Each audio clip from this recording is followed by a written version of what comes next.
Well, I wanted to, um, oh, what's the word for, not improvise, not reiterate, revise, one of my earlier statements where I said that this book is, really boring in the Eragon chapters compared to the Rorian chapters. I take it back, just getting further into it. I mean, I guess I will say that it did take several Eragon chapters in a row, um, for me to stop thinking that way and to think, you know what, these Aragon chapters are actually really awesome. Um, and they pretty much are just as interesting as the Rorian chapters. So they did have to take away, or he did have to take away the Rorian chapters from me for a little while for me to think that the Aragon chapters were good. So maybe that has something to do with it. But I don't think it does. I think that the most interesting thing, I mean, I like the how the magic system in the inheritance cycle works, but I like um, Arya and Eragon's thing, like whatever the heck is happening there, mostly just with Eragon. Um, but I want to talk about that a bit more in just a second. The only thing about the Eragon chapters is that it runs into the same problem when Nasuoda, when her chapters come up, they're just not as good as the Eragon chapters. And so it's kind of the same problem as before. It's just this time that the good chapters are Eragon chapters and the slightly less good chapters are the Nasuoda chapters. But that's fine because they're still interesting and there's only like been three or four of them so far. Um, I wanted to talk about Eragon and Arya, and I guess the first thing that I'll say is, you know, I don't remember what exactly I thought when I was reading this when I was a kid. I don't know if I ever thought that Arya was really um, ever even attracted to Aragon or anything at all. Um, I don't know what I thought of the age gap or anything. I just remember the way that Aragon felt about Arya really stuck out to me, and I believe it had a lot to do with my actual personal development. Because I think that Arya um, is basically the best representation of my anima. um, and but first, I want to before I get into that, I'll just say,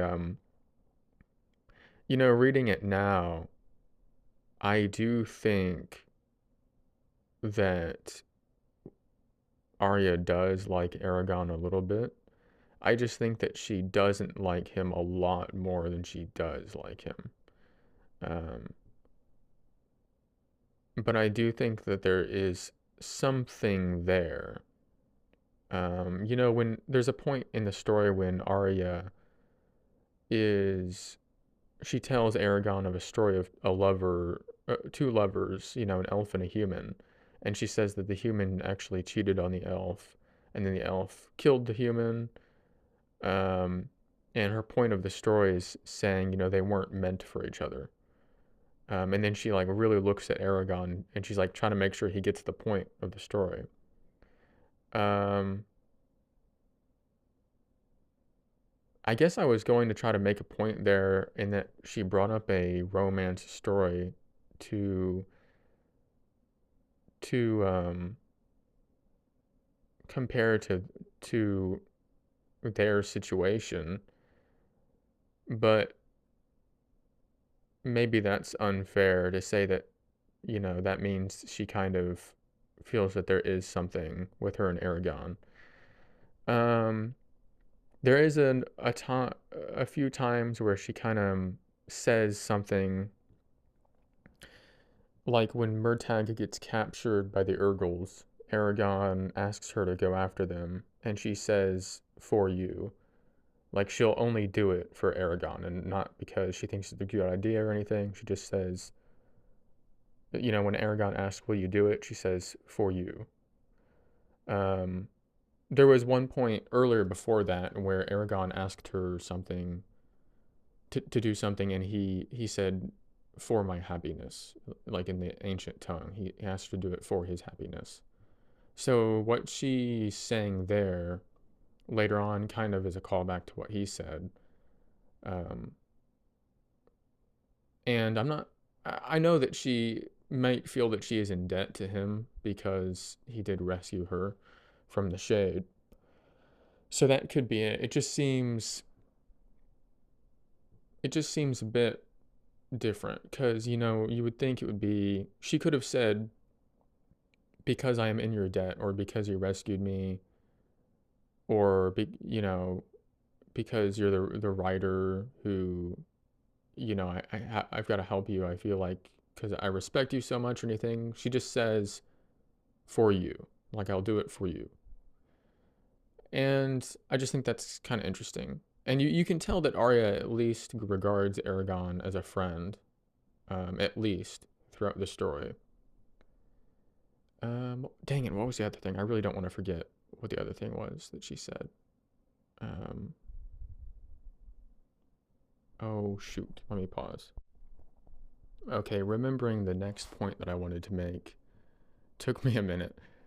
But so when they're in the elf land in the forest, and Arya wants to show, it seems to me she wants to show Eragon her homeland.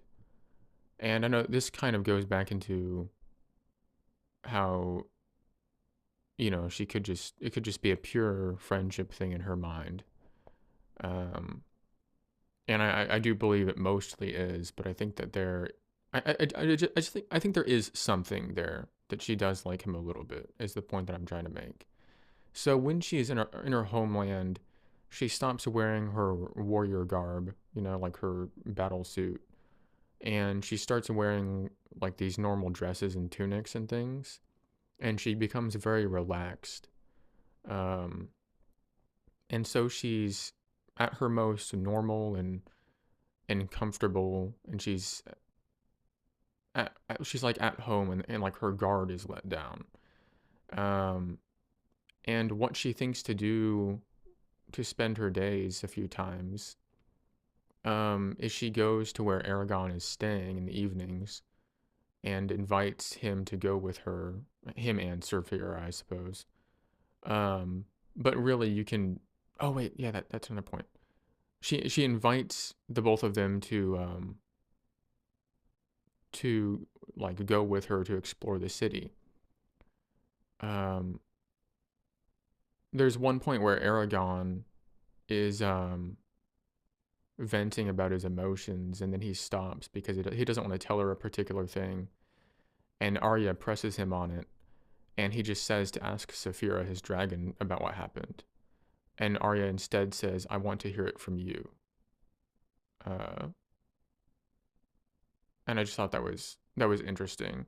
You get at least the bond between Arya and Eragon is closer than Arya and the dragon. She considers their friendship worth more to her, at least.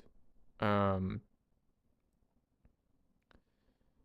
and so I thought it was interesting that Arya, she chooses to do that when she doesn't really have to. I mean, yeah, they've traveled together, and I suppose they are friends, and um, you might think that, well, it's her duty, you know, she kind of has to show him around because she's the princess.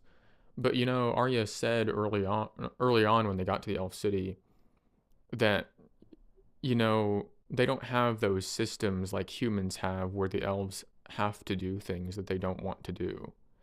I mean, sure, you have to respect the queen, um, but she said, even if you're in line for the throne, if she didn't want to be the queen, then she wouldn't have to be, because the elves don't force people to do these things that they that they don't want to do, I guess.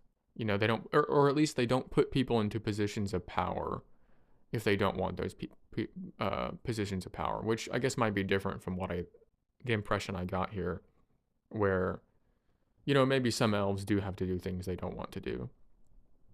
But it sounds like typically in elven society, you're not really duty bound by anything unless if you want to do it. So it's like she clearly wants to, you know, at her, I guess, most vulnerable, um, and just well-being, the most herself and her most comfortable, she wants to go to Eragon and spend some time around him. Um, and I did think it was interesting when Eragon was talking about what happened during his day of training, and he was frustrated, and he stopped talking, and then she wanted him to tell her, and she didn't want to ask Saphira what happened. She says, "I want to hear it from you." I thought that was interesting,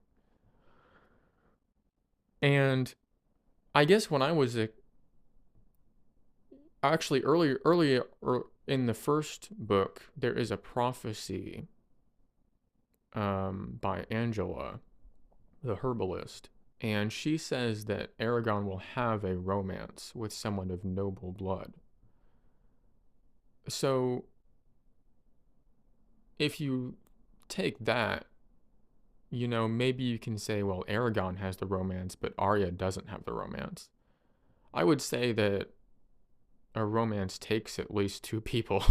Like, it takes two people to tango. So I think that, you know, that's another sign there is something there.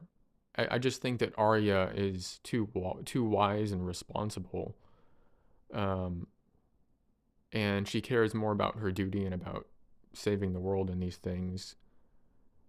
And she does somewhat see Eragon as a child. It's not totally unreasonable to think that maybe she does like him a bit. I guess I'll say she fancies him maybe a bit. And, you know, it's not even something that's unheard of for humans. You know, when somebody is much, much older, they can fall for somebody much, much younger. That happens. And I know Eragon is 16, and so it's like, you know, she isn't doing anything. She's staying away from him. She's keeping her distance. So you can't say that she's really doing anything wrong, because she hasn't. And I don't think that even just having those feelings by themselves, you know, like, that doesn't make her like, it doesn't make her a bad.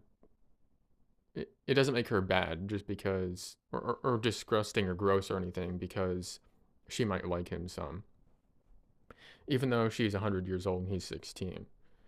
At least he was at the start of the book.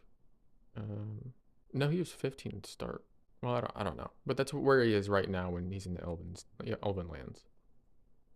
So it's not something that's impossible. And, you know, the elves even said, and they have records of humans and elves falling in love. It just usually ended in disaster. So it's not impossible, is the point that I'm making. Plus the prophecy lady Angela said that there would be a romance in Eragon's future with a woman of noble blood. Arya is the noble person here, presumably. Unless if Angela was talking about somebody else and I forgot. Like, I haven't read this series in a long time. Or maybe later on in, like, another book that I haven't read, you know, he does have a romance with somebody else who's noble-blooded. I don't think he does, though.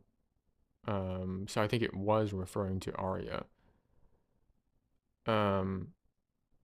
And some of their scenes are kind of romantic. I mean, there's a point where Arya is showing Eragon different flowers, and he asks, which one is your favorite? And so she shows him which one is her favorite. And she makes a comment about how the flowers are beautiful. And then Eragon says, you know, like, they are beautiful, but so are you. He says that to Arya. And she just kind of she kind of just stares him down until he looks away. But it didn't say there was anything bad in her expression, anything angry in her expression, anything like that. Any irritation. It's possible it was there, but the I don't remember reading that in the section. And then she just says thank you. Um,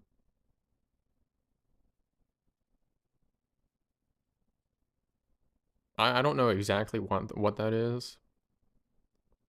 I think that part of it was she wanted him to kind of just think about what he said and then realize like you can't push and make this happen. So she puts him on the spot by just staring him down in a way that's accepting of his compliment and acknowledging of his feelings, um, and not in any hostile manner, but also just kind of kind of looking at him like questioning or just testing him. And not that she needs to test him. She already knows this, but she's testing him for his sake, because when he looks away, it's because he can't bear to match her gaze because he's not a match for her, basically. Um, so later on, then, when I forget what it's called, but when Aragon is making the mind picture that he puts on the clay tablet of Arya, where it's like an artistic rendition of how Aragon sees her, and she's absolutely stunning, very beautiful, and it evokes all these emotions in Aragon just by looking at the picture. And you can see through the art how Aragon feels about Arya, and she sees it.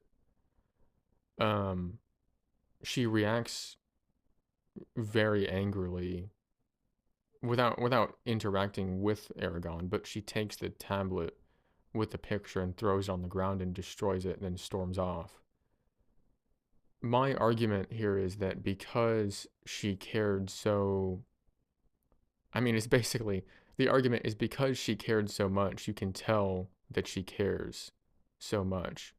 And so what I mean is, if she didn't have any feelings for Aragon, would she have really acted like that just because, you know, of the reasons that Aromas gives Aragon?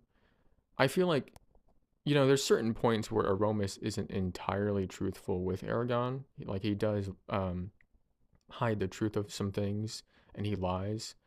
And it's possible that Aromas actually. So if Arya likes Eragon a little bit, Aromas maybe detects that, but he doesn't want Eragon to focus on any of that. So I think that what he maybe might have done in this section, when he's explaining why Arya reacted so badly, I think he might have made some stuff up to get Eragon's mind off of it. Because he just said, well, she knows that your feelings for her are going to make it harder for you, and it's going to undo her work, and it's a problem for your training. I don't know if that's a reason for her to react quite so strongly, and I think it's possible that Aromas was just trying to cover up that and sort of get Eragon to think about something else. To get him to move on, because I think if he said, well, if maybe she likes you a little bit, which he wouldn't have said. It's just, I don't think that Arya would have reacted so strongly, if she didn't like Eragon a little bit, because it's like she's trying so hard to show how much she doesn't care that you can tell that she really does care. And so it's kind of a psychology thing. the harder somebody tries to communicate that they don't, the harder she tries to communicate that she doesn't care, it sort of is an indicator that she's putting a lot of, there's a lot more emotion into it, the more effort you're putting in. So, it's when a woman, um, and isn't necessarily exclusive to women, but if a woman isn't interested in a man, she'll just kind of go, I'm not interested, right? Like, sorry, I'm not interested. Or, she might go, oh, you. But it's not going to be, if she does something like, if a woman is ever talking about a man and she's complaining about him being mean and or rude or something, and she's just going on and on, and you know that this man, I guess, has expressed some sort of interest in her, then basically what's happening is she is attracted to him, probably. Um, but she doesn't want him because of these problems that she's expressing. And that might not necessarily stop her, because the emotions, like, one's going to win over. But essentially, the point that I'm making is there's a difference between, you're not going to be as hurt by somebody that you don't care about being rude or mean to you, or being interested in you when you don't want them and you are not attracted to them, as you would be if someone that you were attracted to and you did kind of want, if that person is rude or mean to you, then you're really going to oversell it. Sometimes you're going to, um, just try super hard to act like you don't care at all, and women do this thing especially. Um, and I guess I suppose I think that she could be doing this, um, in this scene. I don't remember what happens in the rest of the series. I really don't, because now we're at the point in the story where she starts avoiding Eragon entirely. Um, and I just don't remember what happens. I remember that nothing comes of all of this, and maybe they have a conversation or two about it. But I think that there is something there on Arya's side. I think that she does like Eragon a little bit. And that's my conclusion there. Moving on, changing the subject, I made a comment about how Arya is part of my Anima, and I do believe that. And so it's interesting going back into this after perhaps a decade of not reading these books, um, especially around the current time, because I've had a lot of different experiences with women in the last 2 years or so. And I actually fell in love with somebody at one point. And I think that you know, this person actually did have a lot of Arya-like traits. And at one point, so Arya in the book has green eyes. And I remember at one point I thought this girl, because just when I didn't really ever talk to her before, but in one of my first real interactions with her, when I did look at her eyes, expecting them to be green, I was shocked when they were brown. So for some reason, I thought that her eyes were green. Now, maybe she was wearing contacts at one point, or maybe it was the lighting, or just the fact that I'm colorblind. But maybe there's also some sort of psychological reason, um, that I just for some reason I thought her eyes were green, or I just imagined that her eyes would be green. And this person is like slender and brown hair like Arya would be. So it's like maybe there's something there with the anima, maybe my anima is tricking me. Um and I will say that this was before I actually had any real interest in this person. Or at least in my heart, I didn't have any feelings, but I did have mental acknowledgement far before any of our real interactions that I would have dated this person. So there's different centers in the body that have emotion, in my view. There's the mind, or rather the brain, the heart, the stomach, and the loins. So you can sort of tell how you feel about somebody by how you feel in your body. Um, and this person at first was just in my brain. I acknowledged mentally, if I was going to date anybody in the world, it would be that person. And now this was before interacting with this girl more more than like once, right? I had interacted with her basically once in a group setting, and it was essentially nothing.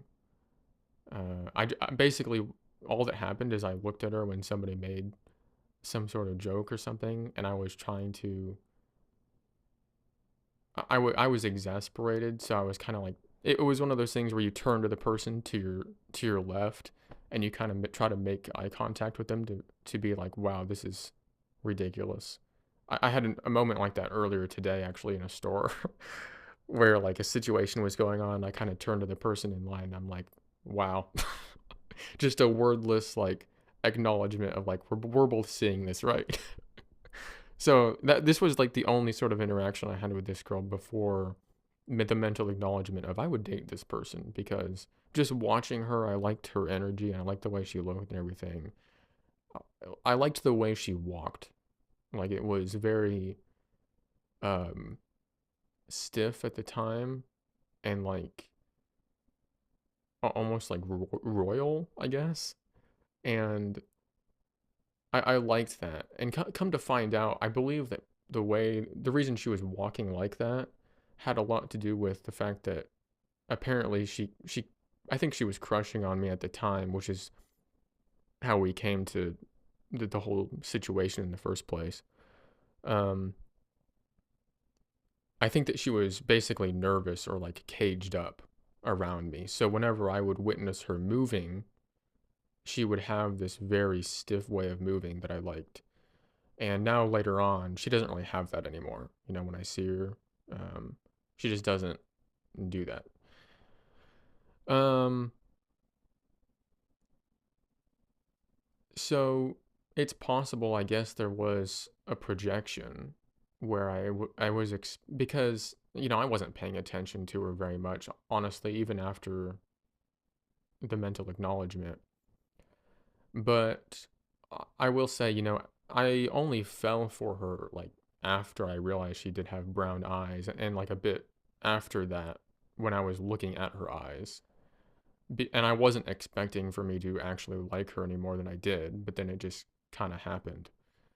Um, and that's when that feeling entered my heart. So some people, you'll like them in your mind, your brain. I mean, um, I guess I can say mind, but I would consider the whole body part of the mind, so it's a strange word to use. Um, Sometimes like somebody in your heart where you've fallen in love with them, which is where I got to be with her. Um, Other times you like somebody in your stomach, where I think it's more of a platonic feeling or just a general feeling of excitement um, that happens when you're around somebody.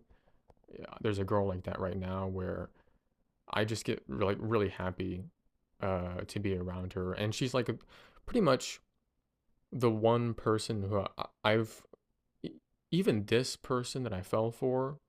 I did become attracted to her in the literal sense, of attraction, because that's when you're pulled towards somebody. It's not just when you find somebody to be hot or cute or something, but attraction is when you actually basically can't help yourself from trying to be near that person and going to that person in my mind. So there is somebody like that right now. I don't really have the heart feelings for her, but I do have this stomach excitement that happens, and she's one of the few people I've ever met where um I basically can't help but pay attention to her and talk. Like, I will actually go and talk to her if I am close to her and I feel like I'm not going to disturb her. Um be, and I'm just not that kind of person. I'm not an outgoing person. I don't talk to anybody like that. And I usually have to put a lot of thought into it. But in this case, it's just the emotion is so strong. I just can't. It almost like I can't help myself. Um, and then you can also like somebody in your loins, which is just where you find somebody hot or cute enough where they're sexually interesting to you.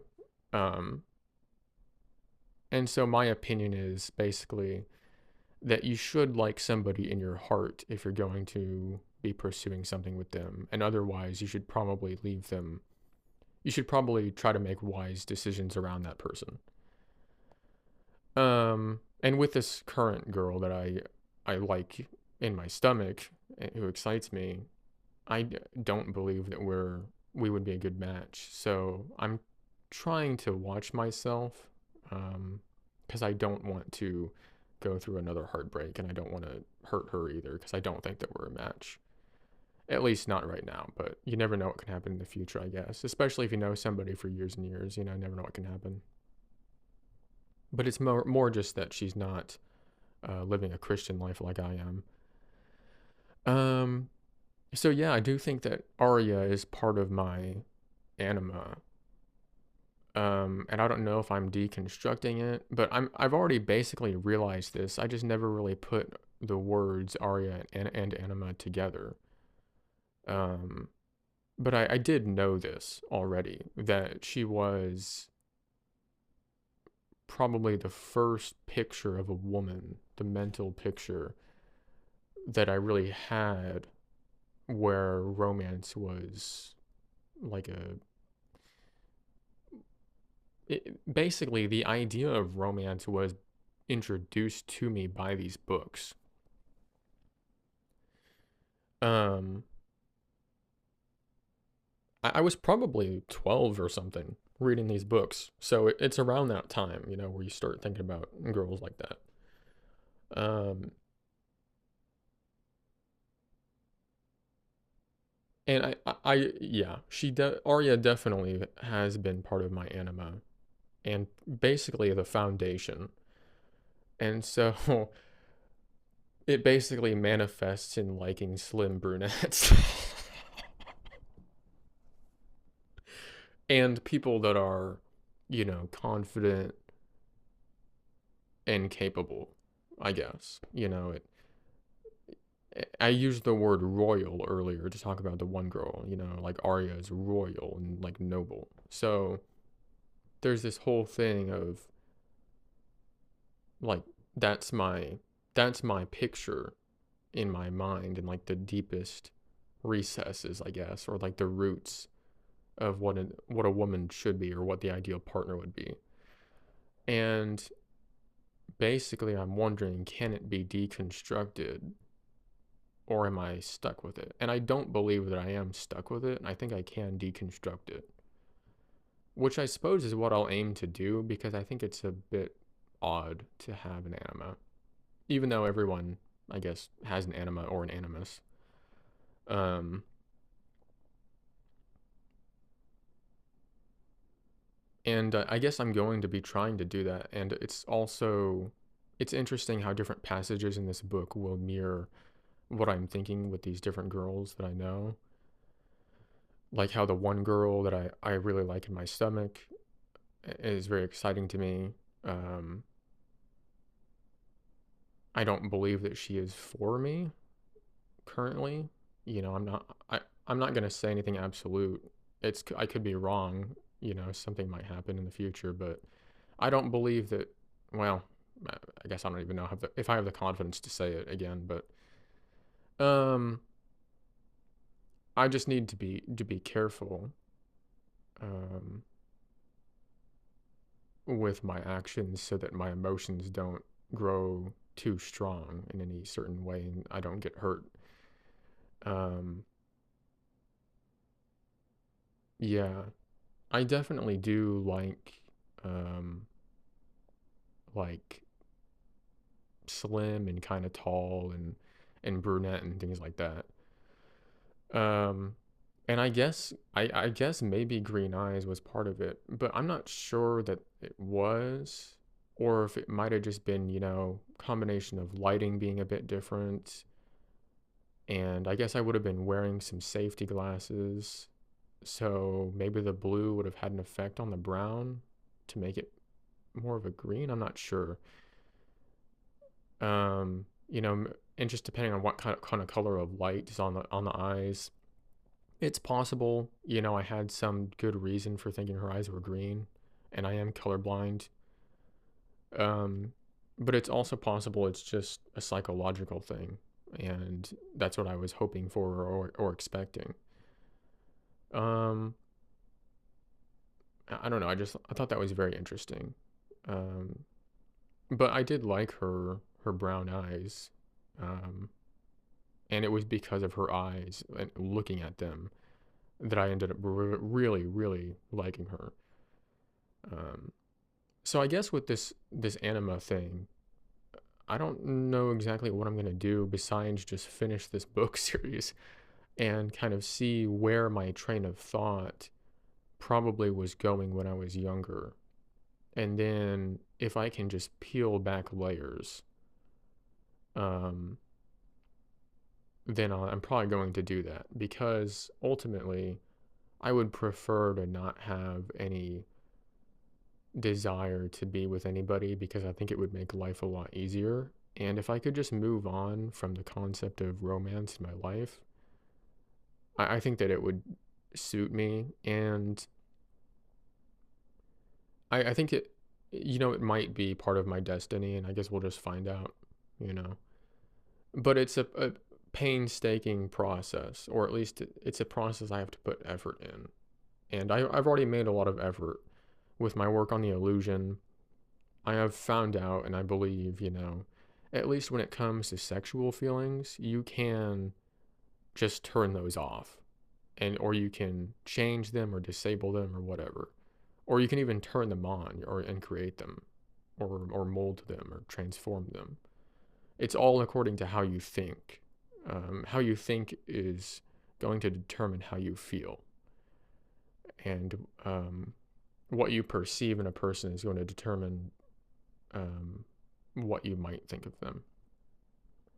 So basically, I'm wondering when it comes to love, because I would say love and sexuality are two different things.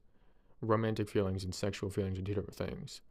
My question is when it comes to romantic feelings, can you manipulate them in the same way as you could a sexual feeling?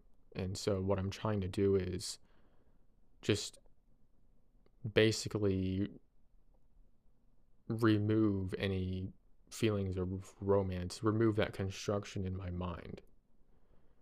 Um, if I can do it, then I will see it as the optimal choice, and it's probably what I'm going to do. And if I can't do it, then I'm going to assume it's part of my destiny to find someone to marry. So I guess we'll see what happens.